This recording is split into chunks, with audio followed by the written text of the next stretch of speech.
Se fixer un objectif pour perdre du poids a ses inconvénients.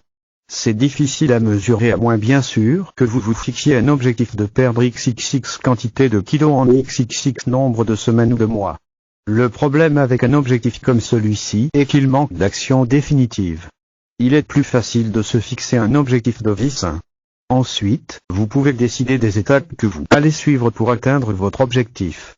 Un objectif de vie saine signifie manger plus d'aliments sains et devenir plus actif physiquement.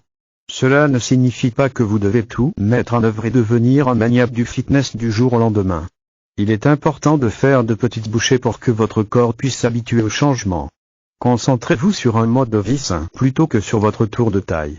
Quelle tâche est la plus facile? Pour perdre du poids ou pour changer votre alimentation? Concentrez-vous sur les actions plutôt que sur le résultat, car le résultat sera le produit des actions.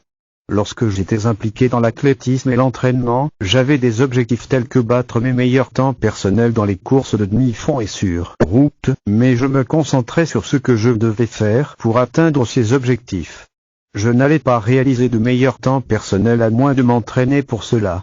Les athlètes d'élite qui donnent le meilleur d'eux-mêmes aux Jeux Olympiques rendent tout cela si facile, mais ce que vous voyez, ce sont les résultats d'années de travail acharné et de sacrifice. Tout cela demande de la concentration. La clé de tout cela est la passion. Personne ne peut soumettre son corps à toute cette discipline s'il n'est pas passionné par ce qu'il fait. C'est la passion qui alimente la persévérance. En tant qu'athlète, je n'ai pas eu la chance d'avoir beaucoup de talent, mais j'ai tiré le meilleur parti de mes capacités pour donner le meilleur de moi-même. Qu'est-ce que tout cela a à voir avec la perte de poids et un mode de vie sain? Il s'agit de vivre votre meilleure vie. Une vie malheureuse et insatisfaite va saboter vos efforts pour perdre du poids car vous trouverez toujours une excuse pour manger confortablement si vous essayez de perdre du poids ou de manquer une journée d'entraînement si vous faites du sport.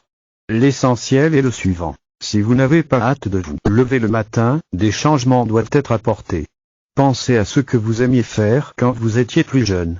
Est-il possible de reprendre certains de ces anciens intérêts? S'impliquer dans quelque chose qui vous passionne vous fera sortir du canapé et de la télévision, ce qui peut nuire à vos objectifs de vie saine si vous ne les surveillez pas. Rappelez-vous le vieil adage utilisez-le ou perdez-le. Adoptez une approche équilibrée de la vie est la voie à suivre pour mener une vie saine. N'hésitez pas à partager cet article, à le publier sur votre blog ou à l'utiliser comme contenu pour votre e-book. Mon